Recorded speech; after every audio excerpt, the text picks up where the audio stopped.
Assalamualaikum warahmatullahi wabarakatuh. Salam sejahtera buat kita semua nih sahabat-sahabat IKU yang ada di rumah maupun yang ada di mana saja. Oke, hari ini saya memperkenalkan diri dulu, nama saya Awan. Dalam podcast pertama kita ini kita akan mengangkat tema dengan berkurban, mari ciptakan persaudaraan peduli antar sesama umat muslim. Oke, sebelum podcast hari ini kita mulai, kita kedatangan narasumber yang akan membahas tentang kesehatan hewan, terutama hewan kurban. Baik, saya akan perkenalkan diri dulu. Itu adalah DRH Kamal Riza SS. Iya. Selamat pagi, Selamat Kak pagi. Dokter. Apa kabar? Alhamdulillah sehat. Alhamdulillah sehat. Baik, mungkin bisa diperkenalkan dulu dok, sama sahabat-sahabat IKU yang ada di luar sana. Oke. Assalamualaikum warahmatullahi wabarakatuh. Selamat pagi, sahabat-sahabat TKU dimanapun berada. Saya Dokter Hewan Kamal Riza, SS. Kebetulan saya diminta oleh YKU untuk menjelaskan sedikit tentang hewan kurban, seputaran kesehatannya. Saya alumni Udayana. Lalu saat ini hanya berpraktek di pet praktis di sini di daerah Monang Maning juga, di tempatnya di Gunung Bromo 11 nomor 4. Wah, luar biasa sekali ya dokter ya. Berarti saya panggil dokter Kamal aja ya. Boleh. Karena semua dokter kan pasti ada spesialisnya. Kalau dokter spesial hewan nih. Ya betul. Dok, menurut dokter, untuk hewan kurban yang baik itu seperti apa sih dok?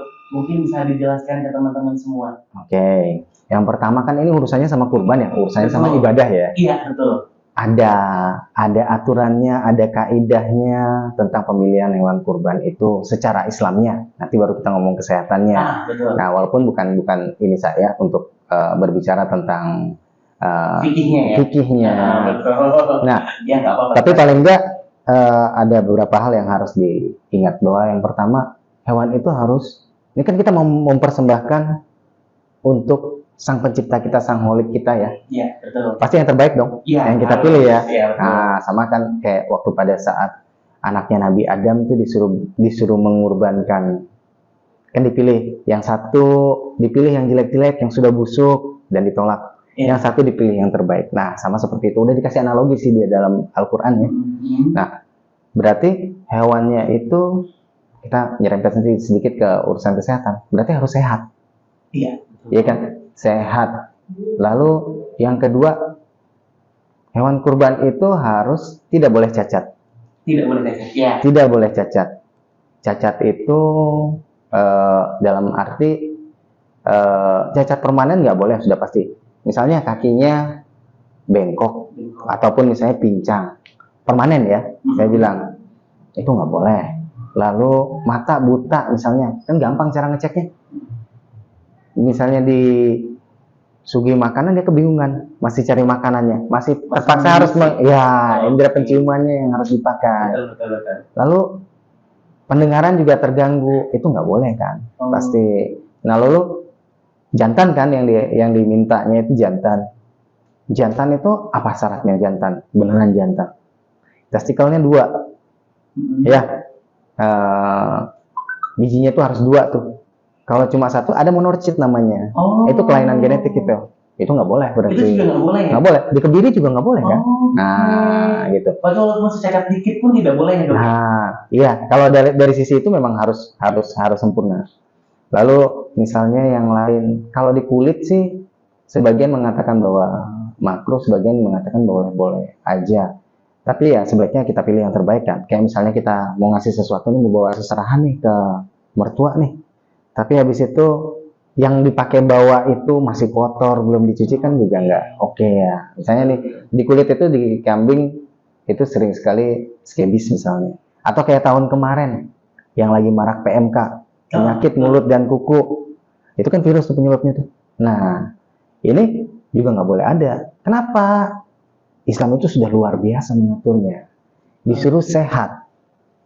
Hewan itu sehat, tidak cacat. Cacat itu kan khawatirnya genetik.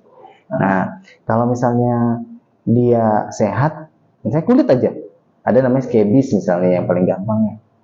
Ini zoonotic disease, penyakit yang bisa ditularkan dari hewan ke manusia. Nah, nanti kita akan masuk ke situ tuh.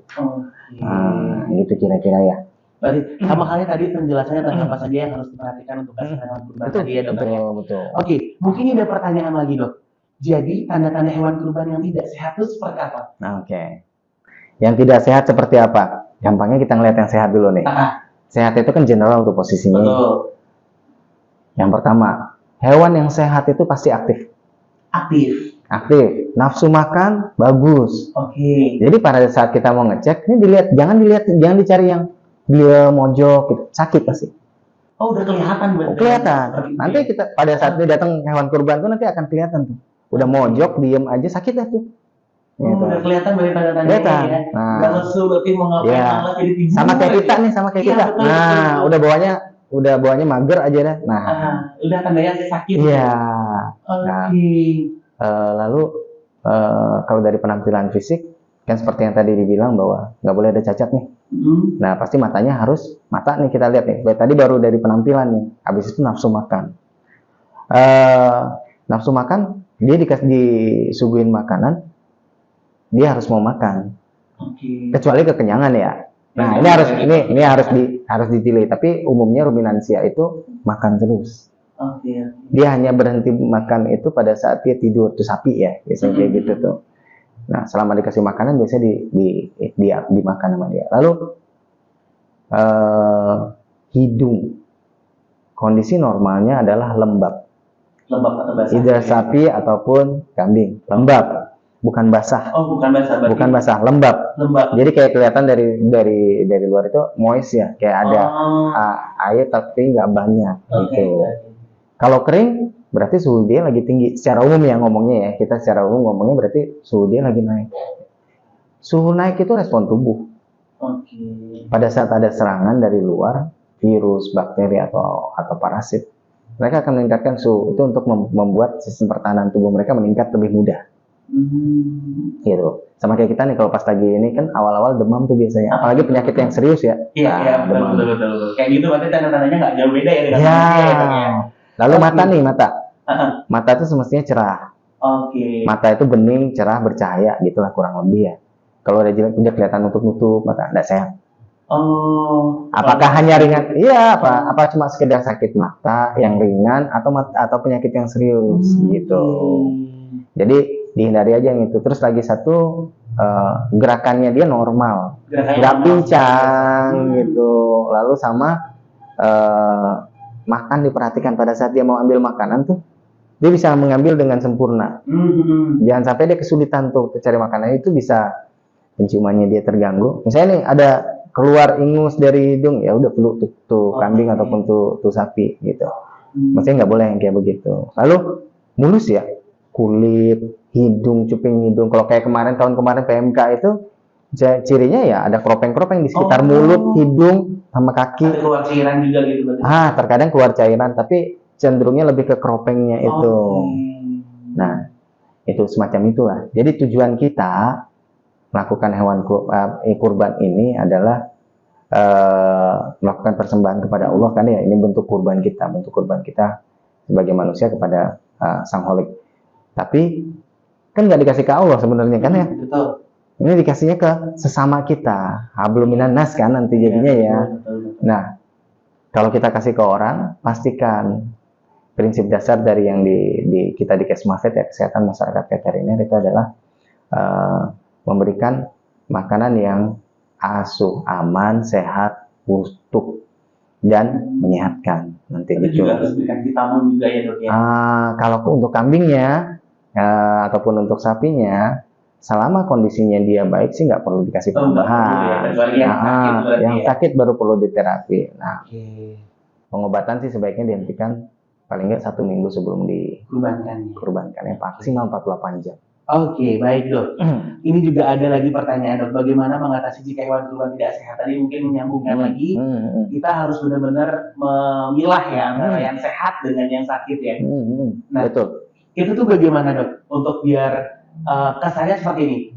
Jadi kita datang hewan kurban, kita harus mengecek dulu kah atau langsung biarkan jadi satu aja deh gitu? Oke. ini langkah yang paling, ini bagus pertanyaannya. Jadi gini, ada kita langkah preventif namanya ya, langkah pencegahan ya. Pada saat kita cek ke sana kan pasti udah dipilih nih yang terbaik nih. Betul. Pasti udah dipilih yang terbaik. Tapi namanya makhluk hidup ya. Bisa aja pada saat selama waktu itu mereka kontak sama penyakit dan akhirnya ikut sakit, ataupun misalnya hal yang paling simpel nih, tapi yang paling menurunkan imunitas, menurunkan daya tahan tubuh, yaitu adalah stres. Nah, perjalanan jauh itu stressful. Oke. Lalu pindah ke tempat baru itu stressful. Lalu tempat yang terlalu penuh juga stressful. Nah, ini pandai-pandainya teman-teman yang mengelola hewan kurban untuk mengetahui bahwa ini cukup nggak ruangan segini untuk diisi jumlah kambing ataupun jumlah sapi sekian. Itu yang pertama. Lalu harus begitu datang kan kita lihat nih, langsung kita sortir nih. Oh, ini sehat. Ini kok kelihatannya flu, kok kelihatannya agak lemas, langsung dipisah. Jadi siapkan tempat kandang karantina. Itu jauh, ya itu jauh lebih baik. Nah, sebenarnya sih kalau bisa ruangannya terpisah. Nggak jadi satu. Nggak jadi satu tempat. Kalau misalnya bisa terpisah ruangannya, karena penyakit itu kan ada yang saluran nafas, saluran cerna, saluran yang lain, misalnya kulit atau yang lain misalnya. Nah, kalau misalnya hanya saluran cerna ataupun kulit gitu, itu harus kontak langsung, baru bisa tertular. Tapi kalau saluran nafas, penularannya lewat udara. Lewat udara. Pilek misalnya tuh, nanti pada kena semua. Jadi bisa menular gitu ya? Bisa, sesama mereka. Nah, itu penyakit yang penyakit yang hanya pada hewan. Tapi ada juga yang bisa menular ke manusia. Zoonosis itu. Kayak kemarin tuh PMK. Habis itu biar kenal sedikit yang ada di ternak. Antraks. Antraks ini sempat menjadi senjata biologis waktu itu ya. Karena Bacillus anthracis ini pada saat kondisi tidak memungkinkan untuk dia berkembang biak, dia akan membentuk spora dan dia akan jadi serbuk putih. Nah, ini disebar di ruangan ber-AC udah semua kena. Gitu. Ya, lalu ada lagi yang lain misalnya nih untuk di mereka yang simple, cacing. Cacing, segala jenis cacing pada hewan itu bisa menular ke manusia. Ke manusia juga? Bisa. Jangan kata bahwa cacing pita itu hanya ada di babi. Enggak. Di kambing ada, di ayam ada, di sapi ada. Cuma spesiesnya berbeda. Tingkat bahayanya pun berbeda.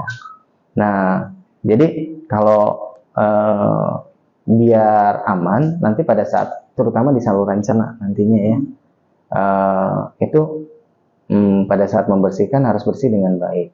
Nanti kalau di usus itu nemuin ada gelembung, habis itu kayak ada cairannya, terus ada bintiknya di dalamnya, pokoknya kayak balon gitu, kecil lah segini ataupun segini ukurannya, itu dibuang.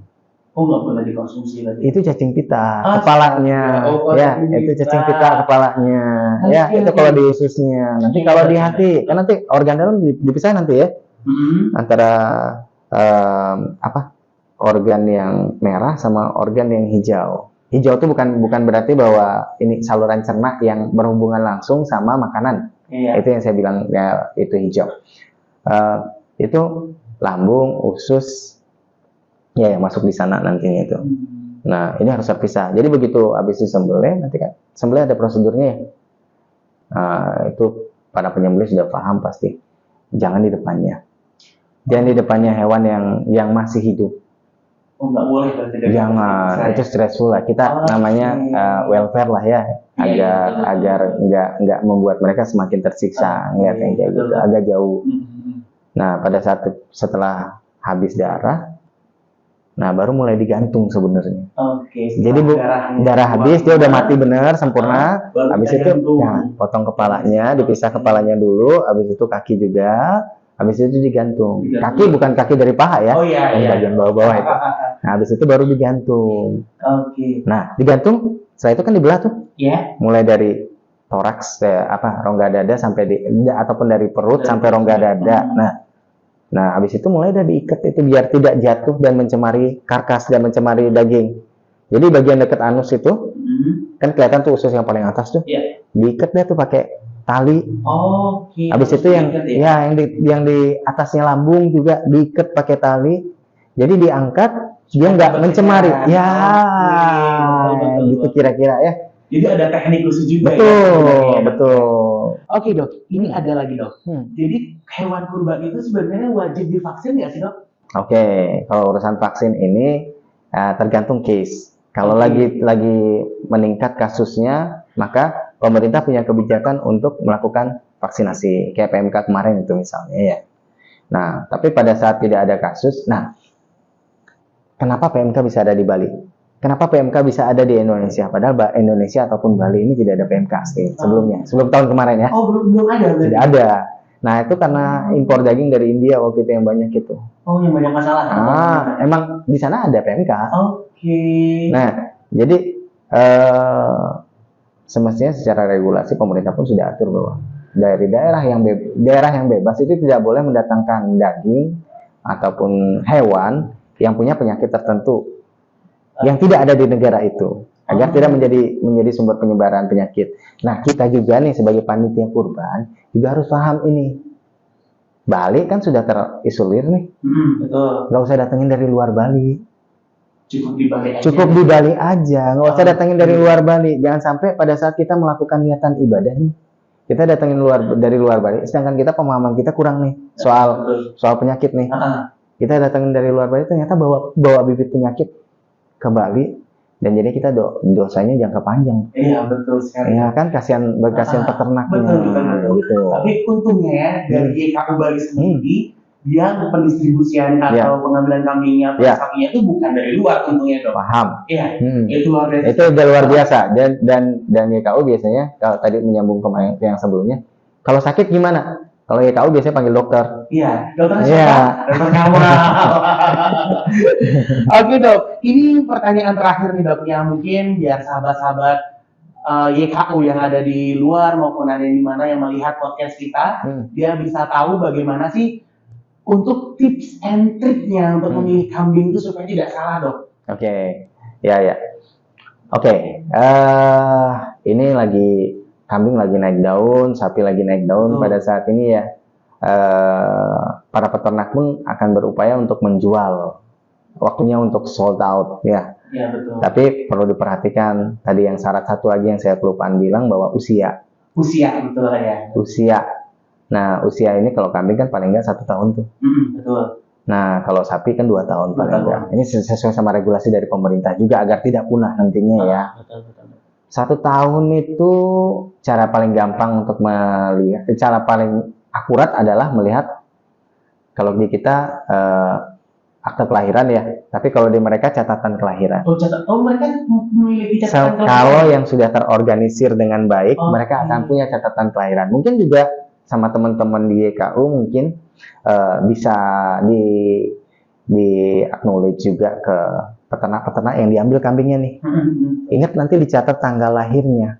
Oh iya. Nah, bikinin aja kalau perlu nih, bikinin aja. Kan kecil ya. Itu.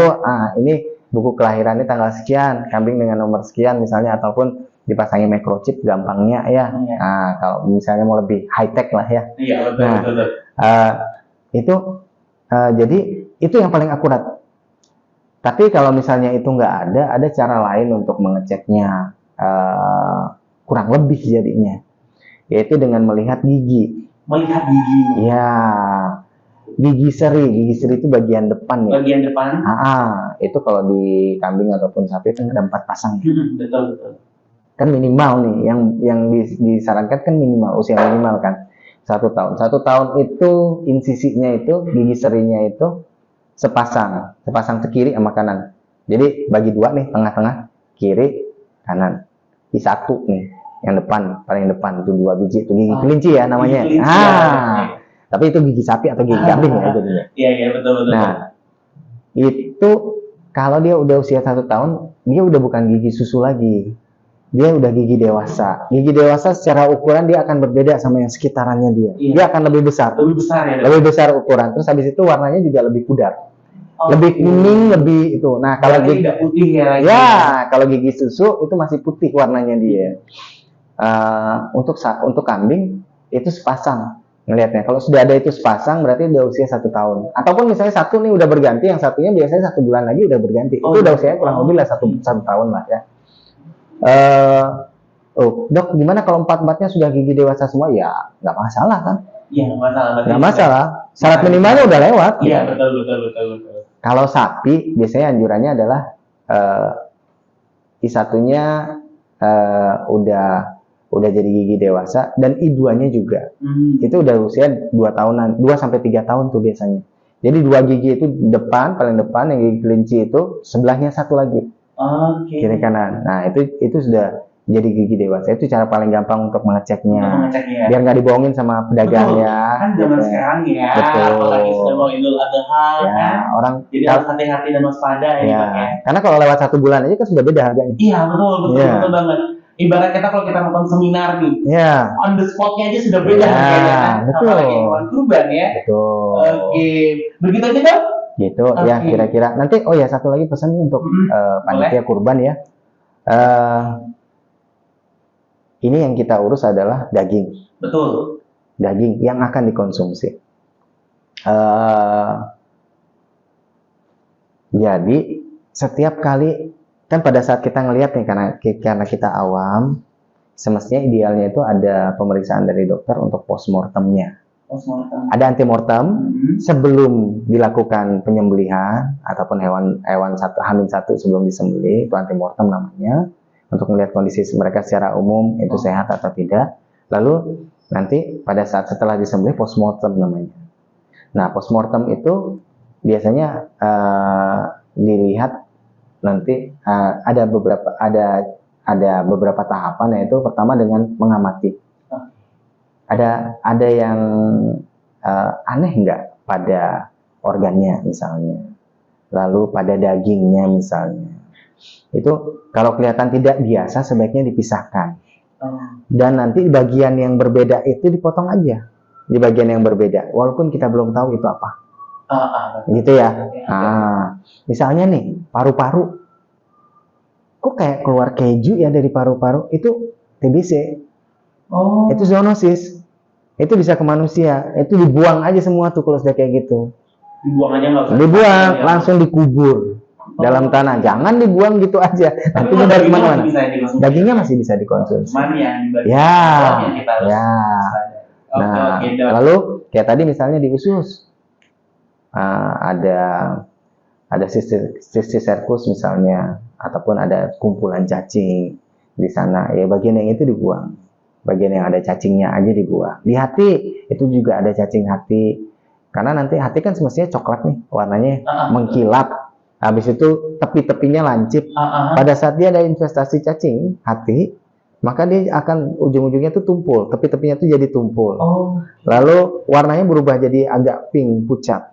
Pink pucat gitu. Nah, itu dibuang, bagian yang rusak-rusak itu dibuang aja. Ya, jangan dikasih konsumsi ke orang, karena tujuan kita biar mereka sehat juga. Betul. Berkah juga kan.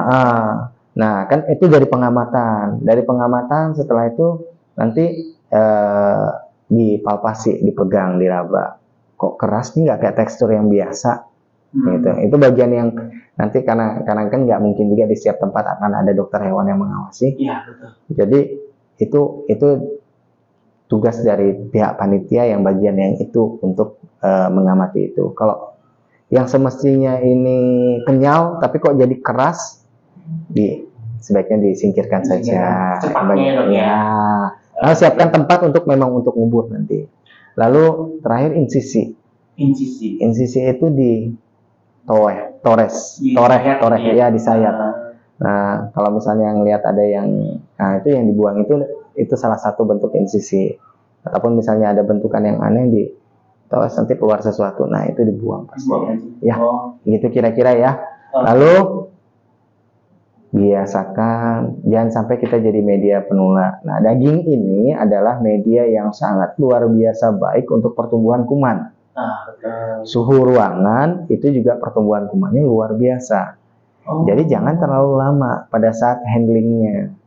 Begitu sudah selesai, ya secepat mungkin. Lalu sebenarnya yang bagus adalah dimasukkan ke dalam freezer. Oke. Itu yang bagus. Cuma orang kita seringkali menganggap kalau sudah masuk freezer itu tidak fresh. Iya, Padahal itu caranya untuk membunuh kuman yang dia hidup di suhu ruangan ataupun yang suhu yang tinggi gitu. Nah, itu sebenarnya handling yang paling bagus adalah masuk ke freezer. Kenapa? Tempat pemotongan yang besar-besar itu mereka punya freezer. Karena itu tujuannya untuk meminimalisir resiko. Suhu ruangan ini adalah suhu paling rawan. Jadi sudah di atas 8 jam itu udah pertumbuhan kuman pembusuk sudah mulai. Gitu. Jadi sesegera mungkin ya. Dan sehigienis mungkin. Udah beli sarung tangan aja. Beli plastik yang untuk bisa di kaki dipasang. Jadi nggak nginjek-injek kemana-mana tuh. Iya, kalau bisa tempatnya meja untuk motong-motongnya jangan di lantai. Itu jauh lebih luar biasa nanti jadinya. Jadi yang makan juga kan nggak mikir ya. Iya, betul ya. Karena betul. tren orang kita hewan kurban itu disate. Iya, betul. Which is itu proses pemasakan yang kurang sempurna. Oke. Lebih baik misalnya kalau digulai ataupun ya pokoknya yang steak itu masih juga sama pembakaran. Iya. Kalau terlalu lama well done jadi agak-agak gosong nggak enak kan. Nah, jadi proses pemasakan yang cukup lama, misalnya suhu 100 derajat di berapa menit itu udah cukup untuk membunuh kumannya, termasuk PMK pun mati di sana. Jadi kalau ada yang PMK itu masih aman untuk dikonsumsi. Gitu ya. Oke, sahabat YKU Bali, luar biasa sekali ini Dr. Kamal sudah memberikan informasi terkait kesehatan hewan nih. Jadi teman-teman atau sahabat-sahabat YKU yang ada di rumah jangan sampai salah milih hewan kurban pokoknya ya. Tonton terus podcastnya kita setiap hari nanti kita akan tayang ya. Kita tayangnya itu offline dulu sebelum kita ada online. Kita rencana ada live nih dok. Yang mungkin suatu saat nanti kita bisa live lagi nih dok bareng teman-teman YKU yang ada di luar sana juga. Insyaallah. Oke dok, sebelumnya saya ucapkan terima kasih banyak atas kehadirannya Dr. Kamal di sini sudah membantu menginformasikan terkait hewan kurban, bagaimana cara memilih hewan kurban dan lain sebagainya sudah diinformasikan tadi. Terima kasih Dr. Kamal ya. Sama-sama, semoga ada manfaatnya ya. Amin. Baik para sahabat YKU Bali, jangan lupa tonton terus podcast kita, podcast awal kita bersama Dr. Kamal dan subscribe di YouTube maupun Instagram kita ya. YouTube-nya itu YKU Bali dan Instagram-nya YKU Bali. Oke, kalau gitu awan akhiri billahi wal taufiq wal hidayah. Wassalamualaikum warahmatullahi wabarakatuh.